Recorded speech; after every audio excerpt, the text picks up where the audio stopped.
Nah, itulah tadi soal yang pertama. Mari kita masuk ke soal yang kedua, yang mana saya akan mempresentasikan dan menjelaskan program yang telah saya buat. Program yang saya buat berjudul Program Perhitungan Gaji Karyawan. Program ini dibuat menggunakan bahasa pemrograman Python dengan menerapkan konsep-konsep dasar pemrograman seperti input, output, percabangan menggunakan if, else, dan elif, serta perulangan menggunakan while. Pada video ini saya akan menjelaskan cara kerja program, fungsi dari setiap sintaks yang digunakan, serta mendemonstrasikan bagaimana program dijalankan beserta hasil yang diperoleh. Baik, tanpa berlama-lama, mari kita langsung masuk ke pembahasan program yang telah saya buat. Baik, kita akan masuk ke soal nomor 2, yang mana soalnya adalah buatlah program aplikasi dengan menggunakan sintaks for atau while dan if, elif, else dengan ketentuan. Yang pertama, kita disuruh membuat flowchart dari program yang dikembangkan, kemudian memuat judul dari program, lalu membuat video atau screen recording untuk menjelaskan detail program, cara kerja program, penjelasan sintaks, dan demonstrasi penggunaan.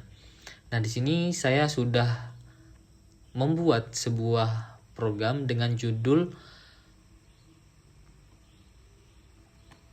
Program Perhitungan Gaji Karyawan. Dan di sini juga saya sudah membuat flowchart dari program tersebut.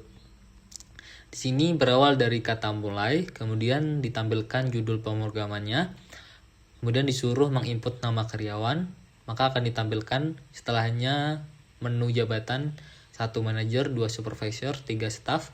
Setelah ditampilkan menu jabatannya, maka disuruh menginput pilihan jabatan, yakni pilihan 1, 2, atau 3.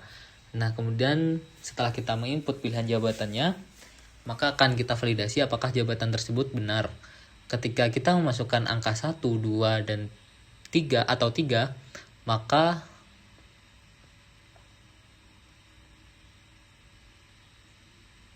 akan masuk ke ruas iya atau ruas kiri.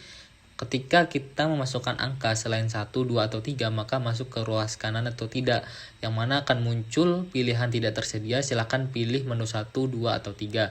Nah, setelah ini muncul, maka kita akan disuruh kembali ke awal untuk pemrograman awal, yakni input nama karyawan. Nah, setelah kita disuruh menginput nama karyawan lagi, maka lanjut seperti awal, yakni akan ditampilkan menu jabatannya, 1 manajer, 2 supervisor, 3 staff. Kemudian disuruh input kembali pilihan jabatannya. Ketika kita memilih 1, 2, atau 3, maka akan divalidasi benar atau masuk ke ruas kiri ya. Nah, di sini setelah kita divalidasi benar, maka setelahnya akan disuruh menginput jumlah jam kerja. Nah, ketika jam kerjanya kurang dari atau sama dengan 80, ketika iya, maka akan lanjut ke ruas bawah iya. Kalau tidak, maka akan lanjut ke pertanyaan apakah jam kerjanya kurang dari 160. Kalau iya, maka akan lanjut ke sini. Kalau tidak, maka akan ditanya lagi apakah jam kerjanya itu sama dengan 160. Ketika iya, maka lanjut ke perhitungannya. Kalau tidak, maka akan otomatis else atau jawaban terakhir. Jawaban terakhir yakni ke jam kerja di atas 160.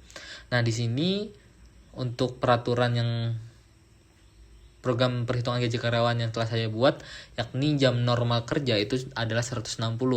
Maka jika di bawah 160 terdapat potongan gaji.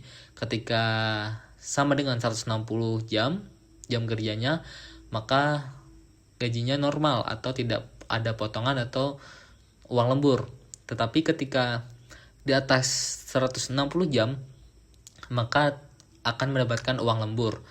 Dan jika di bawah atau sama dengan 80, maka ia tidak akan mendapatkan gaji.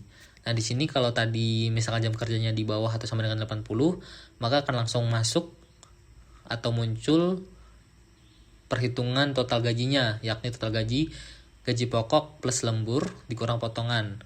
Akan ditampilkan hasilnya, yakni nama, jabatan, jam kerja, keterangan total gaji. Tapi karena tadi kata saya jika di bawah atau sama dengan 80 maka tidak mendapatkan hasil, maka di sini untuk total gajinya maka 0 dan keterangannya jam kerja tidak mencukupi gitu ya.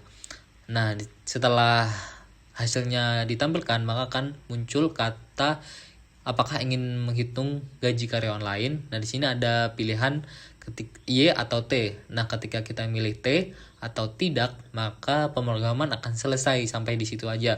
Nah, tetapi ketika kita memilih iya atau ya, Y di sini, maka kita akan kembali ke sintaks awal atau pemrograman awal, yakni menginput nama karyawan.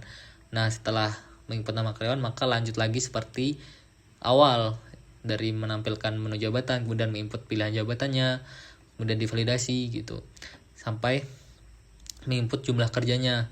Nah, ketika tadi kan jika di bawah atau sama dengan 80, maka sampai sini tadi ya. Tetapi kalau tidak di bawah atau sama dengan 80, maka akan ditanya apakah jam kerjanya kurang dari 160.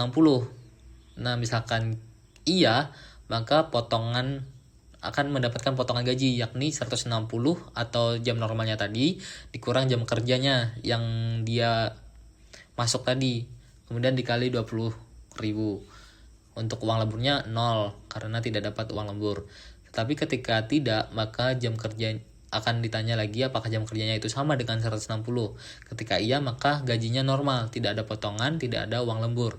Tetapi ketika tidak sama dengan 160, maka otomatis else atau jawaban terakhir, yakni jawaban terakhirnya adalah lebih dari 160 atau tidak ada potongan gaji tetapi mendapatkan uang lembur, yakni jam kerja dikurang 160 jam normal dikali 25.000. Nah, ketika jawaban-jawaban tadi sudah divalidasi, apakah jam kerjanya kurang dari sama dengan 80, kemudian kurang dari 160 atau sama dengan 160 atau lebih dari 160, maka setelah itu akan dihitunglah total gaji tersebut dengan rumus total gaji, yakni gaji pokok ditambah lembur dikurang potongan. Kemudian setelah dihitung, maka akan ditampilkan hasilnya, yakni nama, jabatan, gaji pokok, potongan gaji, uang lembur, total gaji. Nah, setelah muncul hasil gajinya, setelah itu akan muncul lagi nih pertanyaan, apakah ingin hitung gaji karyawan lain. Ketika T atau tidak tadi, maka akan selesai pemrograman tersebut sampai di situ aja. Tapi ketika kita memilih Y atau di ruas iya, maka kita akan kembali lagi ke sintaks awal atau pemrograman awal, yakni input nama karyawan, dan sebegitu terus selanjutnya. Nah, di sini adalah flowchart-nya tadi.